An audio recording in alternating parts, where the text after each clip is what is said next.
Welcome back to our Forecasting Our Future Hurricane Outlook. You likely remember the names of some of the biggest hurricanes to hit our region. Meteorologist Dale Gilbert joins us with a little history behind those names and a look at this year's list. Hi there. Ever wondered why hurricanes have names? Well, we know each year as the oceans warm with the summer heat, that increased evaporation from the moist ocean air fuels the storms that develop. The National Hurricane Center has produced 6 lists of names years in advance so we can track these storms throughout the season. And that season runs from June 1st to November 30th. They can and have come earlier than those dates, but typically most develop during that seasonal range. Names are easier to track and remember than longitude and latitude stats.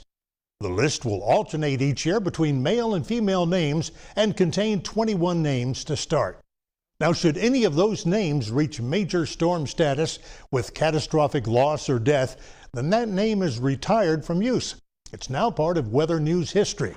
For example, Hugo, Katrina, Andrew, and many others have been retired from use.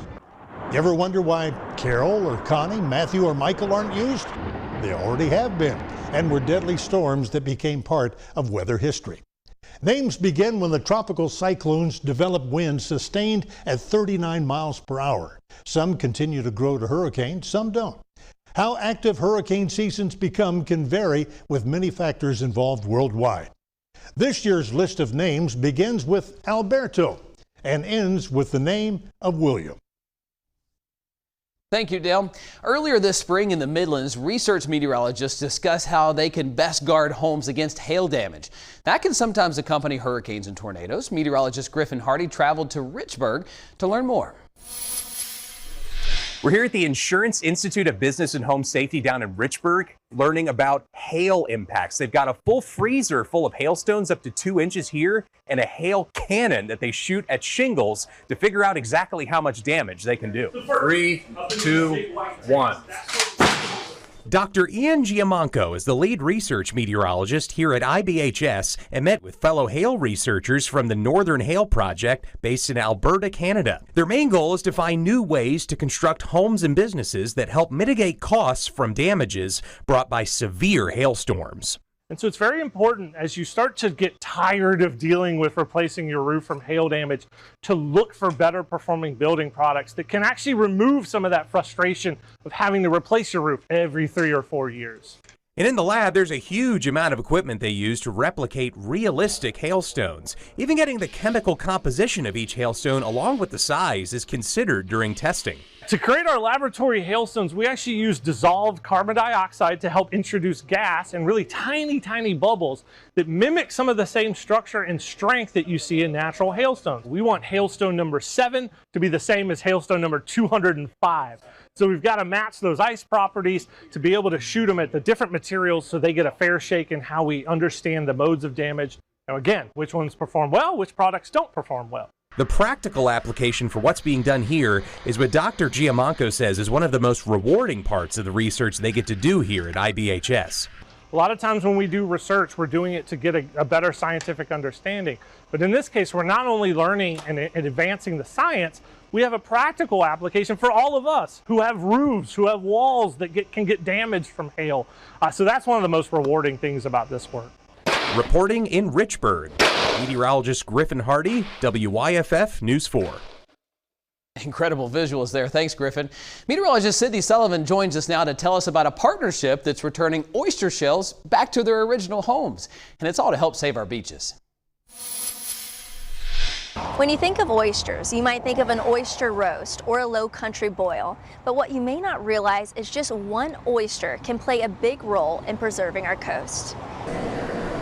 Something so small adds so many benefits to the ecosystem, even a couple hours away from the coast. Oysters are filter feeders, so they're filtering at least 2.5 gallons of water every hour, and that's just one single oyster. They provide home to over 120 different species. They can also become a natural barrier. When that reef becomes an established reef, those beautiful clustered formations that they form do a really good job of dissipating like boat wake energy, and does it to a degree that that marsh will start to grow back up behind that reef, and you have what is considered a living shoreline. Even once you shuck them, you don't have to chuck them. So Greenville actually recycles 5% of all, over 5% of all shell that's recycled in the state of South Carolina. And that is actually more than some of our coastal areas. This shell serves a higher purpose. That shell itself is a natural resource and should be going back onto the shoreline.